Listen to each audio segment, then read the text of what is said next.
Malam itu, di bawah guyuran hujan deras, seorang gadis desa dipaksa menelan kenyataan paling biadab dalam hidupnya. Ratri rela melakukan pekerjaan paling berat, menahan cacian setiap hari, asalkan ibunya di kampung bisa membeli obat. Namun, di saat ibunya berada di ujung maut, dia justru difitnah, dituduh menjual drama, dan diusir seperti binatang. Namaku Ratri Anggraini. Jika kamu mencari nama itu di sebuah desa kecil di pinggiran Pekalongan, orang-orang akan menunjuk ke sebuah rumah berdinding papan yang hampir lapuk di dekat pemakaman umum. Di sanalah aku tumbuh, di antara aroma tanah basah dan wangi lilin batik yang direbus. Namun, takdir tidak mengizinkanku berlama-lama menghirup aroma menenangkan itu. Hari ini, indera penciumanku dipaksa berkompromi dengan bau yang sama sekali berbeda. Campuran asap knalpot kendaraan bermotor, debu pekat, dan aroma belerang pabrik yang menyengat dada. Cikarang. Kota ini menyambutku dengan suhu udara yang membakar kulit sejak langkah pertama aku turun dari bos ekonomi. Aku merapatkan tas ransel usangku ke dada, memeluknya seolah benda itu adalah satu-satunya pelindungku di tanah perantauan. Di dalam tas itu, selain 3 pasang baju ganti, terdapat selembar kertas berharga. Alamat sebuah rumah di kawasan hunian elit Cikarang, serta selembar foto berukuran dompet yang memperlihatkan senyum pucat ibuku, Bu Sulastri.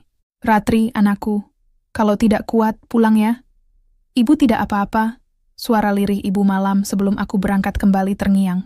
Aku menggeleng pelan, menghalau bayangan itu, agar air mataku tidak tumpah di terminal yang bising ini.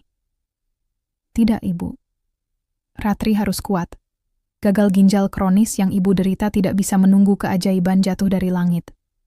Biaya cuci darah 2 kali seminggu, dan obat-obatan penunjang yang tidak semuanya ditanggung jaminan kesehatan, telah menguras habis tabungan kami, yang memang tak seberapa. Menjadi buruh batik di kampung tidak akan pernah cukup. Menjadi asisten rumah tangga di kota industri ini adalah satu-satunya jalan pintas yang kupunya. Setelah menumpang angkutan kota yang pengap dan berjalan kaki hampir 1 kilometer, aku akhirnya berdiri di depan sebuah gerbang besi hitam menjulang tinggi. Di baliknya, berdiri megah sebuah rumah 3 lantai bergaya minimalis modern. Dindingnya didominasi warna putih bersih dan kaca-kaca besar yang memantulkan langit siang yang terik. Rumah ini sangat indah, namun entah mengapa, memancarkan aura yang sangat dingin. Seorang pria paruh baya berseragam satpam menyambutku dengan tatapan menyelidik sebelum akhirnya membukakan pintu samping setelah aku menyebutkan namaku.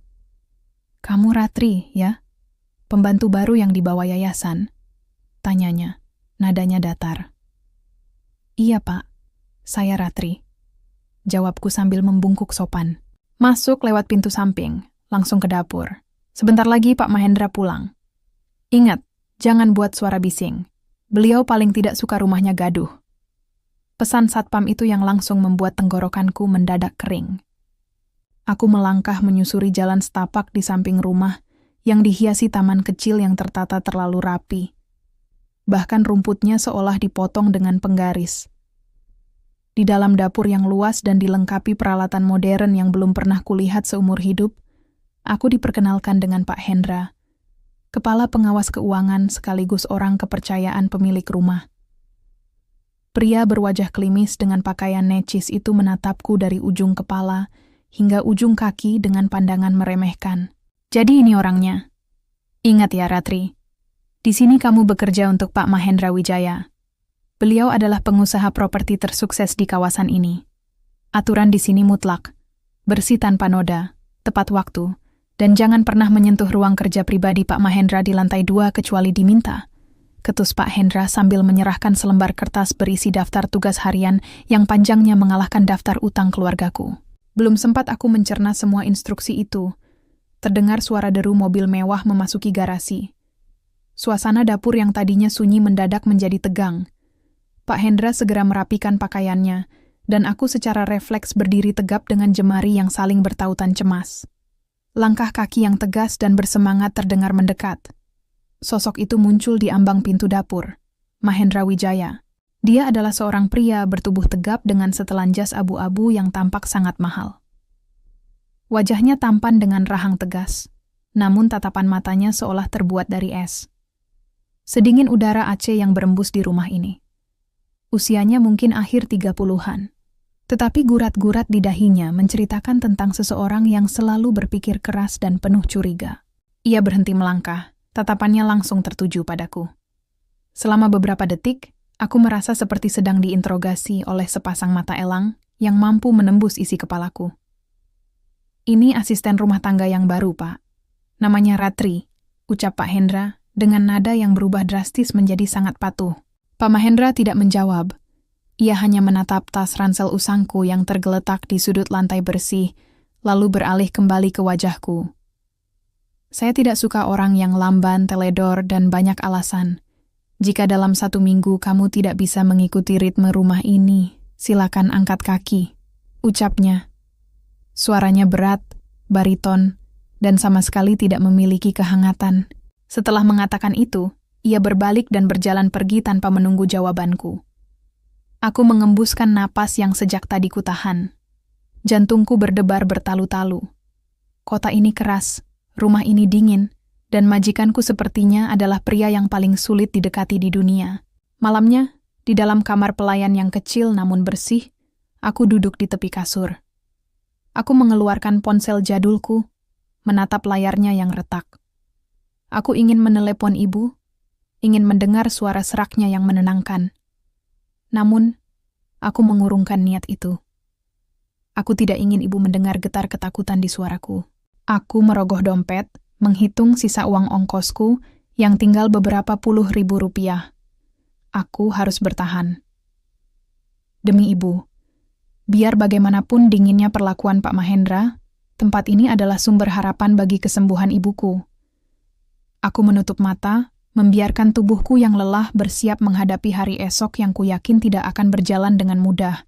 Alarm di ponsel jadulku berdering tepat pukul 4 pagi. Aku langsung terduduk, mengucek mata, dan bergegas menuju kamar mandi luar yang terletak di dekat dapur. Di rumah ini, terlambat 1 menit saja bisa berarti bencana. Sesuai instruksi tertulis yang diberikan Pak Hendra, tugasku dimulai dari menyeduh kopi hitam tanpa gula dengan suhu air yang pas, menyiapkan sarapan, hingga memastikan seluruh lantai 1 berkilau tanpa ada sebutir debu pun sebelum jam 7 pagi. Lantai ini masih terasa kesat, Ratri. Pel sekali lagi, tegur Pak Hendra yang tiba-tiba muncul dengan kemeja rapinya saat aku baru saja selesai memeras kain pel. Pria itu selalu mengawasiku seperti elang yang siap menyambar mangsa. Kadang aku merasa ia sengaja mencari-cari kesalahan kecil, agar posisiku selalu terancam. Meski lelah mulai menjalar di pinggang, aku hanya mengangguk sopan. Baik Pak Hendra, saya bersihkan lagi. Tepat pukul 6:30, langkah kaki yang berat dan berirama tegas terdengar turun dari tangga melingkar di ruang tengah. Jantungku seketika berdegup kencang. Pak Mahendra Wijaya, dengan setelan kerja hitamnya yang tampak kaku tanpa celah, berjalan menuju meja makan. Wajahnya sekaku dinding beton. Aku dengan gemetar menuangkan kopi hitam ke cangkir porselennya, memastikan tidak ada setetes pun yang tumpah ke taplak meja putih.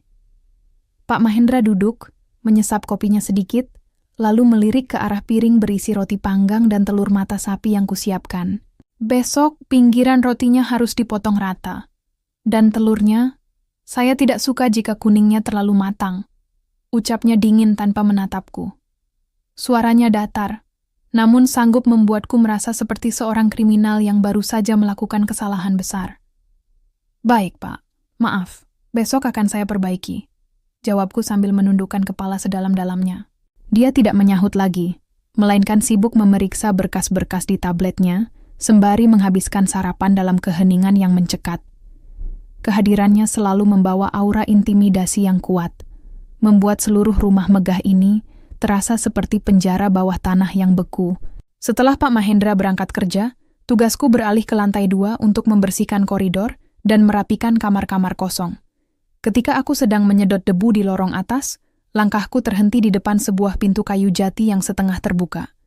Itu adalah ruang kerja pribadi Pak Mahendra. Kamar terlarang yang dilarang keras untuk kumasuki menurut peringatan Pak Hendra. Namun, rasa ingin tahuku terusik saat melihat selembar kertas terjatuh tepat di ambang pintu. Aku melangkah mendekat, berniat mengambil kertas itu agar tidak mengotori lantai. Saat membungkuk dan membaliknya, jantungku berdesir aneh. Itu bukan kertas biasa, melainkan sebuah foto cetak usang. Di dalam foto itu, tampak Pak Mahendra beberapa tahun lalu. Senyumnya terlihat lepas dan hangat, sangat berbeda dengan sosoknya yang sekarang. Ia merangkul seorang wanita anggun bergaun putih. Namun, ada satu hal yang membuat bulu kuduku berdiri. Wajah wanita di foto itu telah digunting kasar, menyisakan lubang kosong yang mengerikan. "Sedang apa kamu di situ?" Sebuah bentakan keras mengejutkanku. Aku terlonjak hingga hampir menjatuhkan foto itu. Pak Hendra sudah berdiri di ujung koridor, dengan wajah merah padam, menatapku penuh amarah. Maaf Pak Hendra. Saya hanya mau mengambil foto ini yang terjatuh," kataku terbata-bata, segera meletakkan foto itu kembali ke atas meja kecil di dekat pintu. Pak Hendra merebut foto itu dengan kasar, lalu menatapku dengan pandangan mengancam. "Sudah kubilang, jangan pernah lancang mendekati ruangan ini. Jika Pak Mahendra tahu kamu mengobrak-abrik privasinya, kamu akan langsung diusir tanpa pesangon. Mengerti?" "Mengerti, Pak. Saya mohon maaf," ucapku ketakutan. Sore harinya, setelah semua pekerjaan selesai, aku duduk berjongkok di sudut dapur yang sepi. Aku merogoh ponsel dari saku apronku, lalu menekan nomor bibiku yang menjaga ibu di Pekalongan. Saat nada sambung terputus dan suara lemah ibu terdengar di seberang telepon, pertahananku runtuh. Air mata yang sejak pagi kutahan akhirnya menetes juga. "Ratri, bagaimana di sana, Nduk? Majikanmu baik?" Suara ibu terdengar sangat parau, diselingi batuk kecil. Aku buru-buru mengusap air mataku, memaksakan sebuah senyuman dalam suara agar ibu tidak cemas. "Baik, Bu. Pak Mahendra orangnya tegas, tapi rumahnya sangat bagus. Ibu jangan khawatir ya, obat ibu sudah dibeli kan? Kemarin uang muka gajiku sudah langsung kukirim semua lewat pos." "Sudah, Nduk. Terima kasih ya anakku. Maaf ibu selalu menyusahkanmu," lirih ibu. "Ibu tidak pernah menyusahkan Ratri. Ibu harus kuat ya, tunggu Ratri pulang." Setelah menutup telepon, aku mendekap dadaku yang terasa sesak. Di rumah megah yang dingin ini, aku dikelilingi oleh kemewahan yang tak tersentuh, kecurigaan Pak Hendra, dan kebekuan hati Pak Mahendra. Namun, demi helai napas ibu yang sangat berharga, aku berjanji pada diriku sendiri untuk menelan semua rasa takut dan hinaan ini. Aku tidak boleh menyerah. 2 minggu berlalu di rumah megah ini, dan aku mulai bisa menghafal ritme hidup Pak Mahendra. Aku tahu persis seberapa kental kopi yang ia inginkan, seberapa rapi lipatan kemejanya, dan seberapa sunyi suasana rumah yang ia butuhkan untuk menjaga emosinya tetap stabil. Di mata orang lain, aku mungkin hanya bayangan yang bergerak sunyi menyapu lantai. Namun bagiku, setiap sudut rumah ini adalah medan perang tempat aku harus bertahan demi ibu. Pagi itu, Cikarang diguyur hujan deras sejak subuh. Udara dingin menusuk hingga ke tulang, membuat suasana di dalam rumah terasa kian mencekam. Pak Mahendra duduk di meja makan dengan kening berkerut dalam, jemarinya mengetuk-ngetuk meja kayu jati dengan tidak sabar sambil menatap layar laptopnya. Dari bisik-bisik yang kudengar saat mengantar teh ke ruang depan kemarin, proyek pembangunan apartemen barunya di Jakarta sedang mengalami kendala besar akibat masalah perizinan dan audit keuangan. Pak Hendra, sang kepala pengawas, berulang kali keluar masuk ruang kerja dengan wajah tegang, membawa tumpukan dokumen yang tebal. Atmosfer di rumah benar-benar sedang berada di titik nadir. Aku sebisa mungkin mengecilkan langkah kakiku, tidak ingin memicu ledakan amarah dari sang pemilik rumah. Tepat setelah Pak Mahendra dan Pak Hendra berangkat ke kantor dengan mobil yang membelah rintik hujan, ponsel di saku celanaku bergetar hebat. Nama Bu Desri, tetangga yang merawat ibu di kampung, berkedip di layar. Jantungku mendadak mencelos. Biasanya Bu Desri hanya mengirim pesan singkat jika membutuhkan sesuatu. Menelepon di jam kerja seperti ini adalah pertanda buruk. Dengan tangan gemetar, aku bergegas berlari ke arah kamar mandi pelayan di dekat dapur. Mengunci pintunya dari dalam, lalu mengangkat telepon itu. "Halo Bude, ada apa dengan ibu?" tanyaku, menahan napas. "Ratri, kamu harus pulang sekarang, Nduk, atau setidaknya kirim uang secepatnya." Suara Bu Desri terdengar panik dan terengah-engah, diiringi suara bising khas ruang unit gawat darurat. Ibumu kolaps tadi subuh. Kesadarannya menurun drastis. Dokter bilang racun di tubuhnya sudah menyebar karena fungsi ginjalnya menurun drastis. Ibu harus segera menjalani operasi darurat hari ini juga, Ratri. Mendengar kata operasi, lututku lemas. Aku terduduk di atas lantai kamar mandi yang dingin. Operasi Bude, biayanya berapa? Dokter meminta uang jaminan dan biaya alat medis yang tidak ditanggung BPJS. Totalnya 50 juta rupiah, Ratri. Kalau tidak dibayar siang ini, rumah sakit tidak bisa melakukan tindakan. Bude bingung harus cari pinjaman kemana lagi di kampung. 50 juta. Angka itu terngiang-ngiang di kepalaku bagai lonceng kematian. Dari mana aku bisa mendapatkan uang sebanyak itu dalam hitungan jam? Gaji bulanku sebagai asisten rumah tangga bahkan tidak sampai 1/10 dari jumlah itu. Aku memeluk lututku, air mata mulai mengalir deras membasahi pipi. Ratri, kamu masih di sana, Nduk? Bagaimana ini? Suara Bude Sri memecah lamunanku. Iya, Bude. Tolong katakan pada dokter untuk bersiap. Ratri akan usahakan uangnya sekarang juga. Tolong jaga ibu sebentar lagi, Bude. Saya mohon. Bisikku dengan suara serak, menahan tangis agar tidak berubah menjadi jeritan. Setelah menutup telepon, aku membasuh wajahku dengan air dingin secara tergesa-gesa. Aku menatap pantulan wajahku di cermin kecil yang buram. Mataku merah dan sembab, tubuhku gemetar hebat karena ketakutan. Ketakutan terbesar dalam hidupku, kehilangan ibu, kini berdiri tepat di depan mata. Hanya ada satu cara. Satu-satunya orang yang memiliki uang sebanyak itu di sekitarku adalah Pak Mahendra. Aku tahu dia pria yang dingin dan kaku, tapi dia juga seorang manusia, bukan? Dia pasti punya sedikit rasa iba di hatinya jika mendengar nyawa seorang ibu sedang dipertaruhkan. Aku memutuskan untuk menunggu kepulangannya. Setiap menit yang berlalu terasa seperti 1 tahun. Aku membersihkan rumah dengan pikiran yang melayang-layang ke ruang ICU di Pekalongan, membayangkan wajah pucat ibu yang sedang berjuang melawan maut. Pukul 4 sore, suara gerbang depan terbuka. Mobil mewah Pak Mahendra akhirnya kembali. Aku segera berdiri di dekat pintu masuk, meremas jemariku yang dingin hingga memutih. Badai di luar rumah mungkin sudah mereda, namun aku tahu, badai di dalam hidupku baru saja akan dimulai. Aku harus memberanikan diri meminta bantuan pada pria sedingin es itu. Demi ibu, aku akan merendahkan diriku serendah mungkin. Langkah kaki Pak Mahendra terdengar berat saat memasuki rumah. Ia melepas jas abu-abunya dengan kasar, menyisakan kemeja putih yang lengannya sudah digulung hingga siku. Di belakangnya, Pak Hendra mengekor sambil membawa tas kerja kulit, wajahnya tampak ditekuk seolah baru saja kalah perang dalam rapat proyek.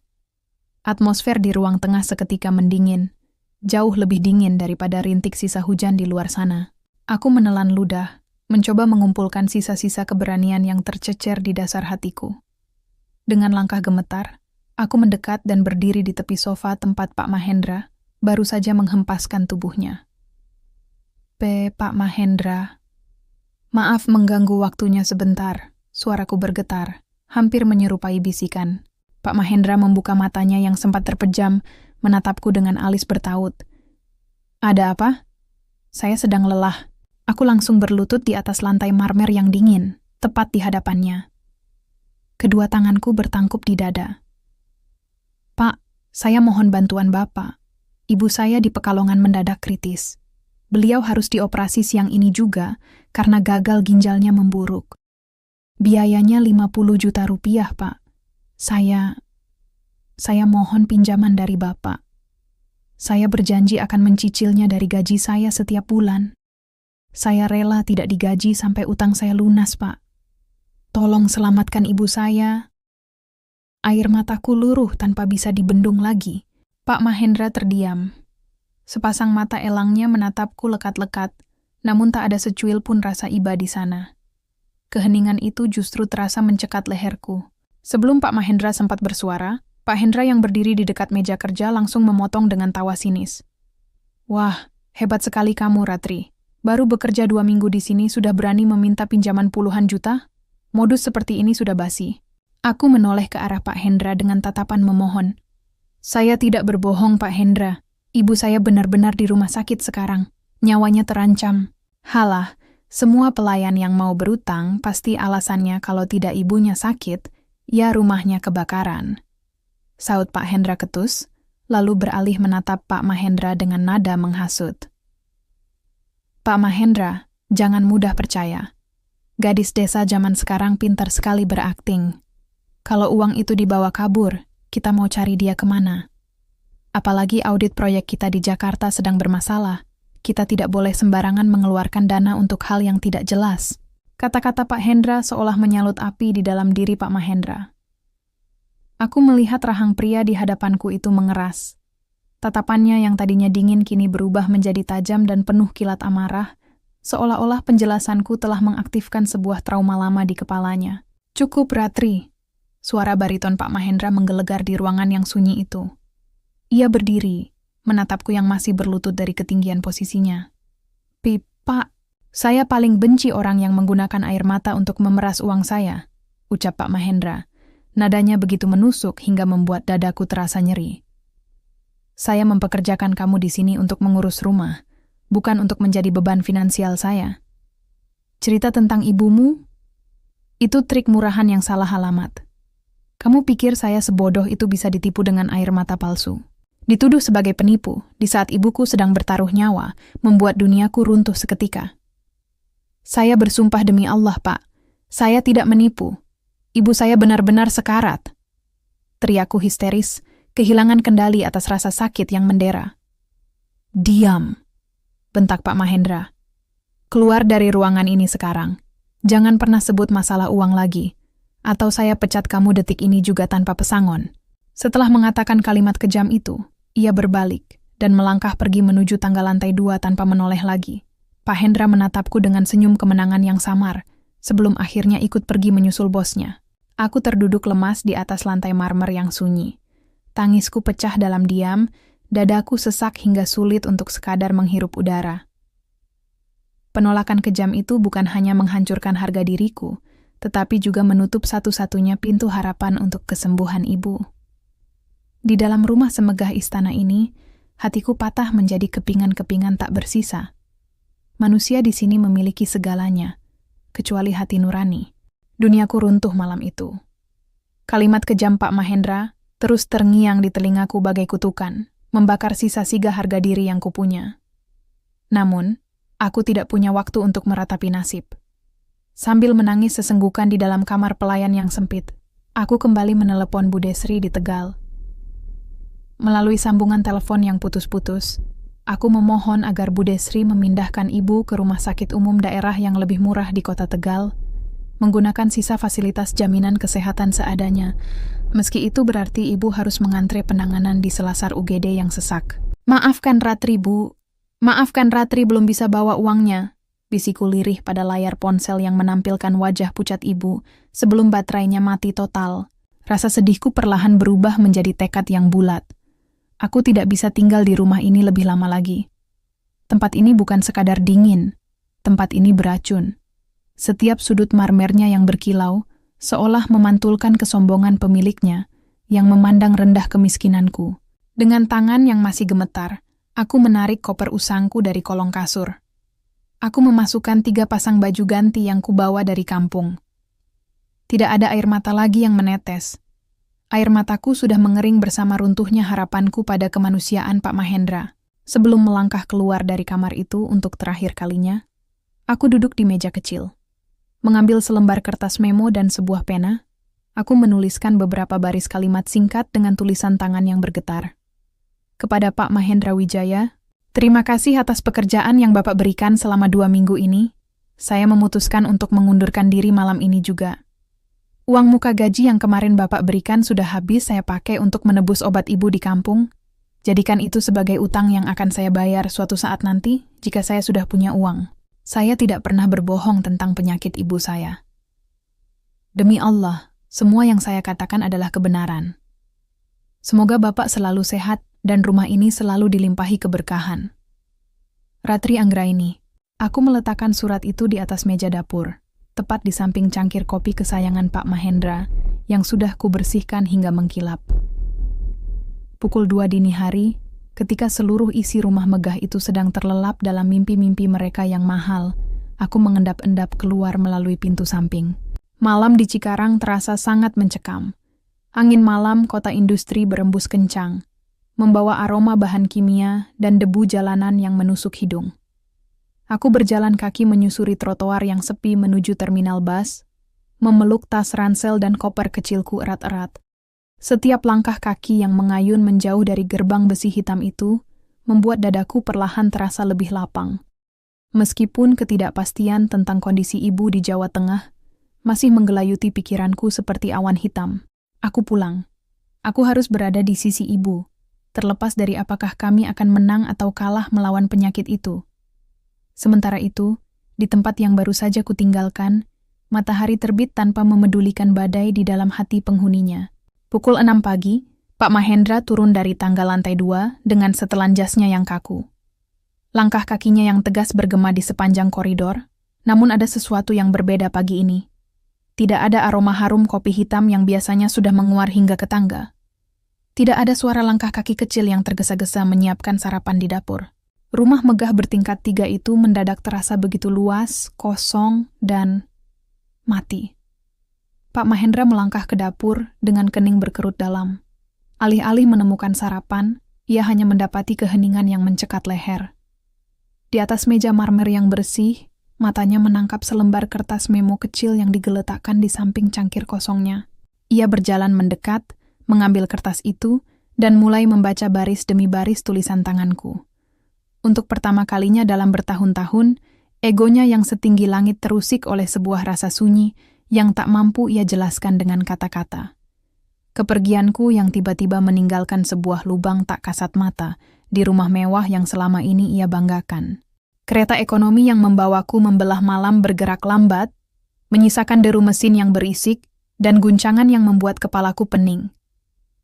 Namun, semua ketidaknyamanan itu tak ada apa-apanya dibanding badai kecemasan di dalam dadaku. Sepanjang perjalanan kembali ke Jawa Tengah, aku hanya bisa menggenggam tasbih kayu milik ibu, merapalkan doa di antara deru roda besi. Pagi buta, aku tiba di rumah sakit umum daerah di Tegal. Di selasar UGD yang pengap dan dipenuhi aroma obat-obatan yang tajam, aku menemukan ibu.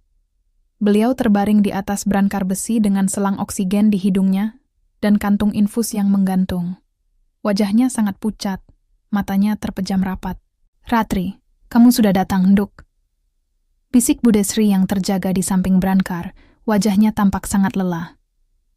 "Iya, Bude, Ratri di sini," kataku sambil menggenggam tangan ibu yang terasa dingin dan kering. Air mataku menetes di punggung tangannya. "Dokter bilang apa, Bude?" "Alhamdulillah, karena dipindahkan ke RSUD ini, mereka mau menerima dengan jaminan kesehatan daerah, walau penanganannya harus antre. Operasi daruratnya diganti dengan tindakan cuci darah intensif dulu untuk mengeluarkan racun. Tapi, kita tetap harus menebus beberapa obat paten yang tidak ditanggung, Ratri. Setidaknya kita butuh beberapa juta rupiah dalam minggu ini." Aku mengangguk tegap, mengusap sisa air mataku. "Ratri akan cari kerja di sekitar sini, Bude. Yang penting, kita sudah keluar dari rumah terkutuk di Cikarang itu." Di saat aku sedang berjuang memulai hidup baru di Tegal, aku tidak pernah tahu bahwa di rumah megah Cikarang yang kutinggalkan, sebuah kebenaran baru saja tersingkap. Berdasarkan cerita yang kudengar di kemudian hari, hari-hari setelah kepergianku adalah hari-hari yang kacau bagi Pak Mahendra Wijaya. Pagi itu, 3 hari setelah aku pergi, Pak Mahendra kabarnya meruntuhkan seluruh isi kamar pelayan yang pernah kutempati. Rumahnya berantakan. Asisten rumah tangga pengganti yang disewa Pak Hendra tidak ada yang bertahan lebih dari 2 hari, karena tidak mampu memenuhi standar Pak Mahendra yang luar biasa tinggi dan perfeksionis. Pria itu menjadi jauh lebih mudah marah, dihantui oleh keheningan rumahnya sendiri, yang mendadak terasa seperti kuburan mewah. Karena frustrasi mencari berkas kerjanya yang hilang, Pak Mahendra masuk ke kamarku yang kosong, berniat memeriksa apakah aku salah menyimpan dokumen sebelum pergi.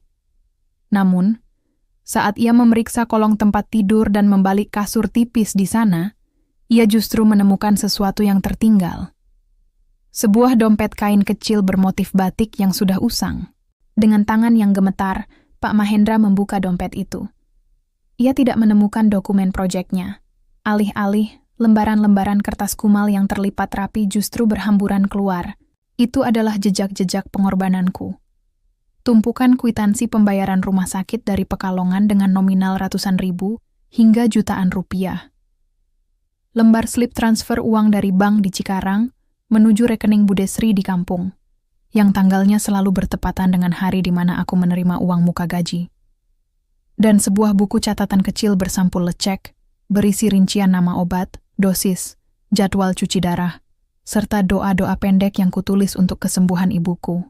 Di halaman paling belakang buku catatan itu, terdapat tulisan tangan dugaanku.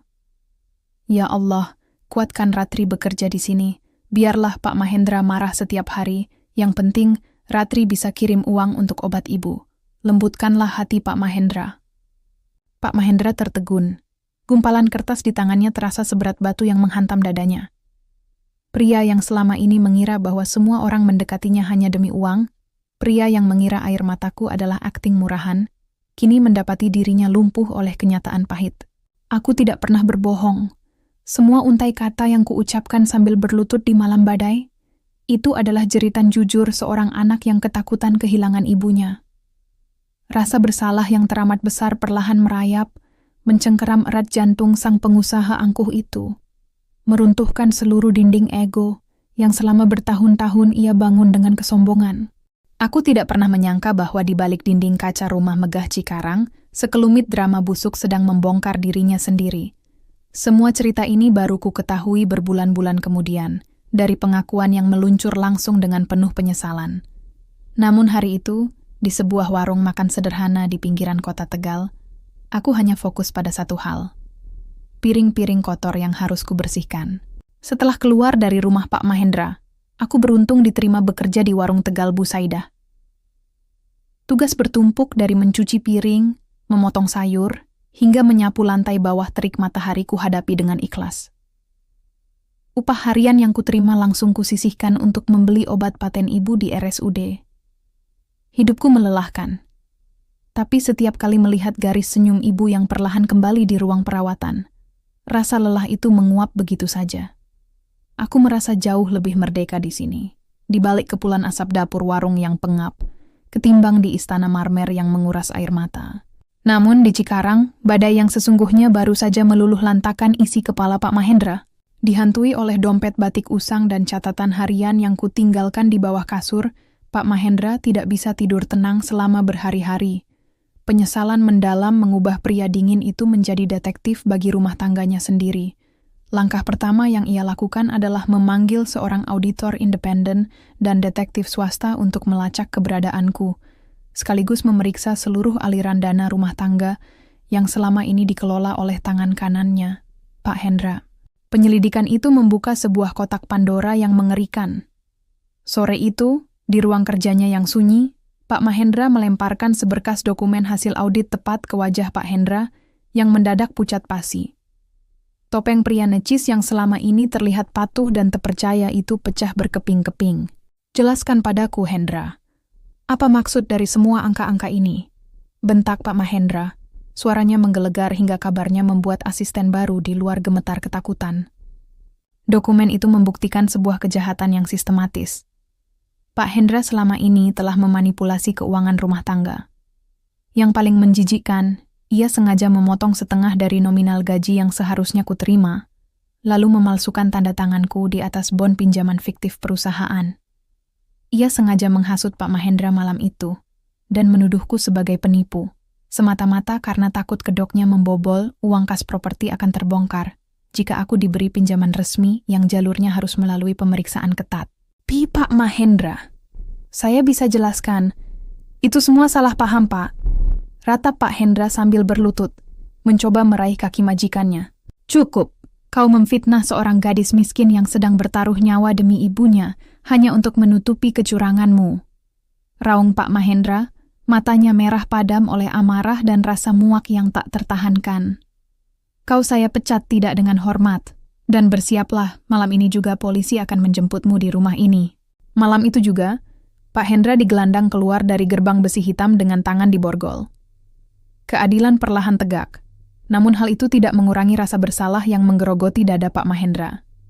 Ia menatap cangkir kopi kosong di mejanya, menyadari bahwa ia telah membiarkan prasangka buruk dan trauma, masa lalunya membutakan mata hatinya, hingga tega mengusir satu-satunya orang yang bekerja dengan ketulusan di rumahnya. Dengan membawa alamat rumah sakit di Tegal yang baru saja didapatkan oleh detektif swastanya, Pak Mahendra mengambil kunci mobil mewahnya. Ia tidak peduli hari sudah larut malam. Pria itu langsung memacu kendaraannya membelah jalan tol Trans Jawa menuju Jawa Tengah, didorong oleh satu misi tunggal yang meruntuhkan seluruh egonya, menemukan jalanku, dan memohon maaf atas kebiadaban yang telah ia lakukan. Matahari kota Tegal siang itu terasa membakar ubun-ubun. Asap dari panggangan ayam dan uap sayur asam di warung Bu Saidah berbaur dengan debu jalanan raya yang sibuk. Aku menyeka keringat di dahi dengan ujung apron kainku yang mulai kusam. Tanganku terasa perih, beberapa bagian kulitnya mengelupas karena terlalu sering terkena sabun cuci piring murahan sejak subuh tadi. Namun, aku tidak mengeluh. Kemarin dokter di RSUD memberikan kabar baik bahwa kondisi ibu mulai stabil setelah beberapa kali menjalani sesi cuci darah yang intensif. Selisih upah harian dari warung ini, ditambah sedikit bantuan dari jaminan kesehatan daerah, setidaknya bisa membuatku bernapas lega minggu ini. Aku merasa jauh lebih terhormat menjadi buruh cuci piring di sini, daripada menjadi pelayan di istana megah Cikarang yang penuh prasangka. "Ratri, tolong antarkan es teh manis ke meja nomor 4, ya?" seru Bu Saidah dari balik etalase kaca. "Baik, Bu," sautku cepat. Aku mengambil nampan plastik, meletakkan 2 gelas besar es teh di atasnya, lalu melangkah menuju bagian depan warung, yang berbatasan langsung dengan area parkir pinggir jalan. Warung sedang cukup ramai oleh para sopir truk dan pegawai kantoran sekitar yang sedang istirahat makan siang. Suara denting sendok dan obrolan riuh memenuhi ruangan. Saat aku sedang meletakkan gelas di meja pelanggan, sebuah kehebohan kecil terjadi di luar. Sebuah mobil sedan mewah berwarna hitam mengkilap. Jenis mobil yang sangat jarang, bahkan hampir tidak pernah berhenti di warung makan pinggir jalan seperti ini, perlahan menepi dan parkir tepat di depan warung. Beberapa pengunjung menoleh, penasaran melihat siapa yang keluar dari kendaraan berharga miliaran rupiah itu. Pintu pengemudi terbuka. Jantungku seketika berhenti berdetak selama 1 detik. Dari dalam mobil, melangkah keluar seorang pria bertubuh tegap. Pakaiannya tidak lagi berupa setelan jas kaku seperti biasa, melainkan hanya kemeja hitam yang lengannya digulung asal-asalan dan celana kain gelap. Wajahnya tampak sangat lelah, lingkaran hitam menggelayut di bawah matanya. Rambutnya pun sedikit acak-acakan. Namun, aku tidak mungkin salah mengenali rahang tegas dan tatapan mata itu. Pak Mahendra Wijaya. Tanganku bergetar hebat hingga nampan plastik yang kupegang beradu dengan meja, menimbulkan suara bising yang membuat beberapa orang menoleh. Mengapa pria itu ada di sini? Bagaimana bisa dia melacakku sampai ke warung makan ini? Rasa takut, trauma malam badai itu, dan kemarahan yang selama ini kupendam mendadak membuncah di dadaku. Aku segera berbalik, berniat lari menyembunyikan diri ke dapur belakang.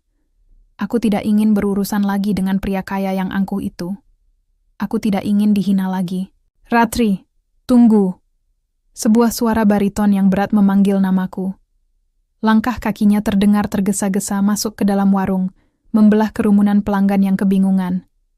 Aku mempercepat langkahku, namun tanganku kalah cepat. Sebuah genggaman tangan yang hangat, namun kali ini terasa begitu bergetar dan rapuh, menahan pergelangan tanganku. "Ratri, saya mohon, jangan pergi dulu. Tolong dengarkan saya sebentar," ucap Pak Mahendra. Aku membalikkan badan dengan paksa, menghempaskan tangannya hingga terlepas. Air mata kemarahan mulai menggenang di pelupuk mataku. Mau apa lagi Bapak kesini? Mau menuduh saya menipu lagi? Mau mencaci maki saya lagi seperti malam itu? Tolong pergi dari sini, Pak. Tempat ini kotor, tidak pantas untuk orang kaya seperti Bapak. Ucapku setengah berteriak, tidak memedulikan lagi pandangan mata seluruh pengunjung warung yang kini sepenuhnya tertuju pada kami. Pak Mahendra tidak membalas dengan kemarahan. Alih-alih membentak atau menatapku dengan mata esnya yang dulu, aku melihat sepasang matanya berair. Ia menatap apron kusamku, lalu menatap tanganku yang memerah karena sabun cuci. Ada gurat penyesalan yang begitu dalam dan menyakitkan di wajahnya. Sesuatu yang belum pernah kulihat sebelumnya dari sosok sang pengusaha properti tersukses di Cikarang. Suasana di dalam warung Bu Saidah mendadak senyap. Suara denting sendok dan riuh obrolan makan siang hilang begitu saja, digantikan oleh ketegangan yang mencekat. Semua mata tertuju pada kami, pada aku yang berdiri dengan tangan bergetar memegang nampan kosong, dan pada Pak Mahendra, pria asing berpenampilan elit yang tampak sangat asing di tempat sekumuh ini. Ratri. Suara Pak Mahendra terdengar serak, jauh dari nada baritonnya yang biasa memerintah dengan angkuh. Saya datang bukan untuk menghina kamu. Saya datang untuk bersujud meminta maaf. Aku tertegun, mengira telingaku salah mendengar. Namun sebelum aku sempat mencerna kalimatnya, pemandangan di depanku membuat seluruh pengunjung warung tersedak.